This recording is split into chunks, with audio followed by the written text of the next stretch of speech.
What's poppin', y'all? One of the most interesting things to come out of the past week was the potential sale of SoundCloud. Now, a lot of people will say like SoundCloud is dead, quote unquote, and we're getting into that. But first, I kind of want to talk about the report. So the official report was saying Sky News reports that the owners of SoundCloud are preparing for a sale that could fetch in excess of $1 billion. Backed by Rain Group and Temasek Holdings, SoundCloud is to be up for sale later this year as its owners anticipate a substantial payday.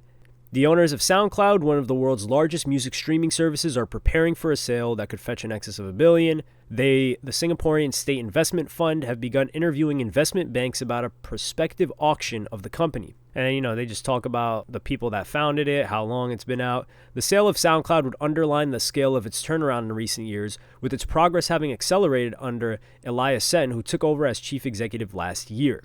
When they invested in 2017, the business was reportedly on the brink of collapse. It had struggled to monetize its business model in an era of rapidly shifting economics in the global music industry. Major record labels, including Universal and Warner Music, remain key players, although a number of independents and startups using different ways to connect artists and consumers have also found ways to make money. Last year, SoundCloud laid off just under 10% of its workforce as it targeted annual profitability for the first time. So we're probably not going to get news on this for a while, but I started to kind of run the numbers, and just off the top of your guys' head, right? When you think of SoundCloud being sold, you're like, $1 billion? That probably sounds crazy to you, right? And that's exactly what I thought too. So I was kind of trying to run the numbers, because we also got to remember we're looking at SoundCloud largely from a smaller perspective, from the sense that most of us probably don't have the business experience, as well as the fact that we're thinking about it from musical relevance and use of the app. So I decided to do some research, look at some numbers, and it was saying that they were expecting the revenue to grow to about $314 million for 2023, and this was reported at the end of 2023. So that was supposed to grow 7.5%. So let's just take what is 7.5% less than 314 million. Let's just say something like $290 million.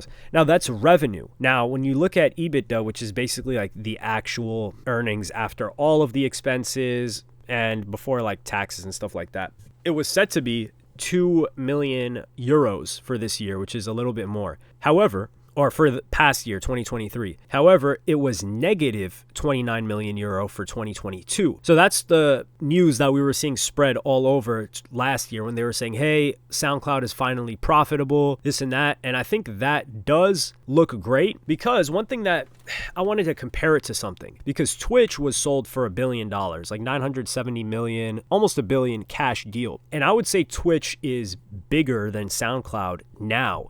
But at the time when Twitch was sold, the sale date of Twitch, and if we look at the revenue numbers for for Twitch, it was like 150 or 160 million for 2022. Let me run the numbers, some quick maths. So we got 56, 40, that's 106. We've got 36 and 32, that's 68. Yeah, it's about like 140 something million. And that's revenue for 2022. And this is getting like way more support, bigger ads than SoundCloud is, especially since it's a visual platform as well. However, the important thing to note is that this is how much it was doing 2022. It was doing significantly less in 2014. 2014, Twitch was pretty much exclusively gaming. It was exclusively gaming until 2016-17. It had a way more niche audience at the time. And also, it's interesting to note that 2021, the revenues were like double, or even more than double potentially what they were in 2022. But that just makes sense because everyone was inside. People were probably watching Twitch a lot more, and a lot of streamers were growing at that time. So if we just guesstimate, right, in terms of revenue, dude, back in 2014, it was 100%. If the revenue right now is less than SoundCloud in 2022, then for sure in 2012, 2013, it was going to be significantly less than SoundCloud. That just makes sense. And it still sold for $1 billion, which we can point out that, okay, it's not out of the norm or out of the realm of possibility that it would be seen as worth $1 billion. And then it just comes to the question of why would anybody want SoundCloud? And they were saying they weren't trying to sell it to a Spotify or an Apple or anything like that. They were specifically saying they were trying to sell it to some investment banks. So perhaps they wanted it as part of their portfolio. Maybe they wanted the tech. SoundCloud still does have a household name. It's got a big brand. It could be revitalized, reintroduced. One of the interesting things I think to start profitability, or that got it into profitability, was when they started charging for the subscription for SoundCloud Pro. So I think they took it from the model for not really charging anyone to started to charge artists to upload. But then there were also platforms like, what is the platform called? TuneCore and the other one. I'm totally forgetting what it's called, the name of it. But yeah, there were platforms like that would just distribute everything for like a one-time yearly fee. So I think it made less sense for people to get SoundCloud Pro unless they were mainly SoundCloud artists or in that sphere. And there still is the brand of cutting edge, new, undiscovered talent is still SoundCloud. Now, some people will say like TikTok as well, maybe to a degree YouTube, because everyone's uploading on YouTube anyway. But they don't have that type of reputation. Each of those platforms has their own reputation. TikTok is really sound bites and dances. YouTube is just way too big to even like try to give it a reputation. But music is not even primarily it.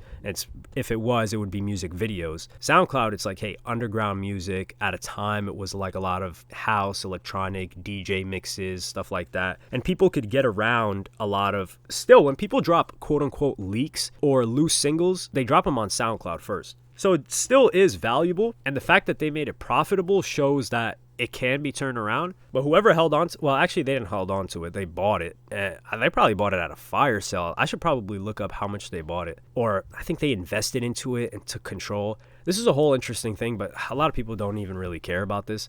So I'm probably not going to get into it in a video, probably just going to do it on my own time and do the research. But that's pretty much the story with SoundCloud. Do I think it's actually going to sell for $1 billion? I don't think so. I think it'll probably be 800 million. Just because when like news comes out and the sale isn't even official yet, it's almost never that high.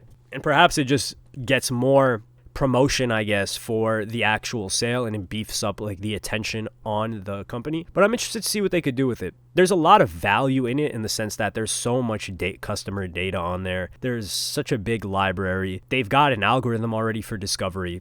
There's just so much already built that the most interesting thing to me is how someone plans to get it back popping. And I think it's possible if any company, if it can be done for any company, it would be SoundCloud. Now, who is going to do that job? I have no idea. And like I said, one of the problems that I had with music right now as a whole in a previous video is that there's really like no community. And it felt like there was community in SoundCloud. And one of the interesting things about SoundCloud is that it was also doubled as a social media platform too.